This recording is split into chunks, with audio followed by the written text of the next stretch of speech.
ba or kayo din? Like yung tipong gustong-gusto natin ng pitaka, kalupi, o wallet na matibay, abot kaya, at dekalidad. Tama po yung narinig nyo. Abot kaya, matibay, at dekalidad ang produktong ito. Small but terrible. Tingnan natin yung laman. Dalawa po yung zipper. Zipper na matitibay.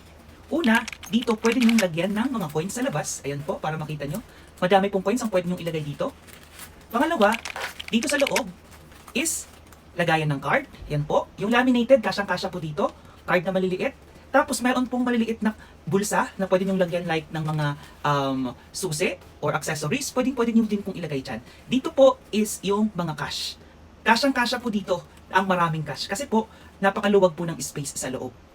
So ano pa yung hinihintay nyo? This is one of the crowd's favorite ngayon sa TikTok shop and this is affordable. Please check the yellow basket para makapili kayo ng iba't ibang klase or kulay ng product na to. Ang maganda po dito ay waterproof na po siya. Tingnan natin. Yan po, di ba? Nag-slide lang yung tubig pag nilalagay natin dito. So, protektado yung loob nito. Tingnan natin. Ayan po. Kitang-kita nyo po. Walang basa sa loob. So, what are you waiting for? Di ba? Sulit na ang presyo nito. Di kalidad, matibay at abot kaya. This is the new Japanese wallet. Pwede sa babae, pwede sa lalaki. Magamit to for daily use.